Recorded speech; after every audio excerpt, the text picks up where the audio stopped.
పశ్చిమ గోదావరి జిల్లా భీమవరంలో బైక్లోని నగదును దోచుకెళ్తున్న ముఠాను పోలీసులు అదుపులోకి తీసుకున్నారు.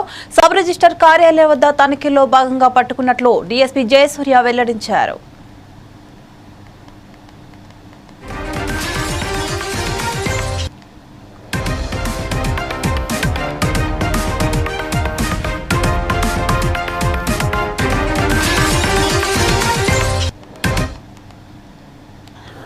మన కేసులో కంప్లైంట్ ఇతను 16/8/2023 అంటే 2023 ఇయర్లో తనకున్న ఒక సైట్ని అమ్మి సబ్ రిజిస్టర్ ఆఫీస్లో దానికి సంబంధించిన డబ్బుని ఒక 10 lakhs వరకు తన యొక్క యాక్టివా మోటార్ సైకిల్ సీట్ కింద పెట్టుకుని సబ్ రిజిస్టర్ ఆఫీస్ వస్తే రాయడంలో ఒక ఇంటి ముందు ఆగాడు.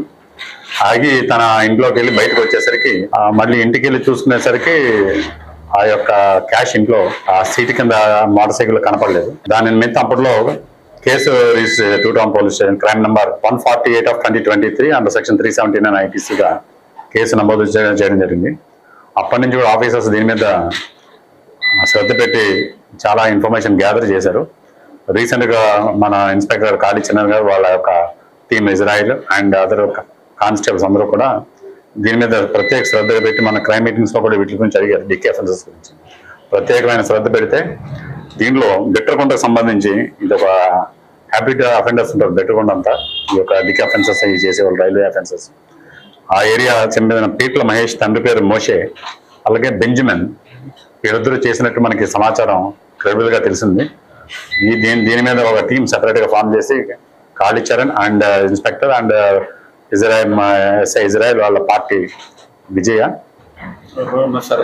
శరత్ వీళ్ళందరూ గోపి వీళ్ళందరూ కలిసి ఈ కేసులో దాదాపుగా ఒక వీక్ డేస్ నుంచి ఇదే పనిలో ఉంటే ఈరోజు అతన్ని పీరియాడికల్ వెంటాడుతుంది మన ఏరియాకి వచ్చినట్టు తెలిసింది. ఈరోజు మన ఏరియాలో సబ్ రిజిస్టర్ ఆఫీస్ దగ్గర ఇతను అరెస్ట్ చేశారు. అరెస్ట్ చేసిన దగ్గర అతను వాటాగా వచ్చిన 10 లక్షలు 5 లక్షల అమౌంట్లో ఒక 3.5 లక్షల అమౌంట్ సీజర్ చేయడం జరిగింది. ఈరోజు ఇతని మీద ప్రీవియస్గా ఒక 11 కేసులు డిక్కీ అఫెన్స్లు ఉన్నాయి. మన నెల్లూరు, తిరుపతి, అన్నమయ్య జిల్లాలో ప్రస్తుతం అన్నమయ్య జిల్లా, నెల్లూరు, బెంగళూరు, కర్ణాటక ఈ ఏరియా అన్నింటిలో కూడా ఇతని మీద ఈ యొక్క డిక్కీ అఫెన్సెస్ ఉన్నాయి.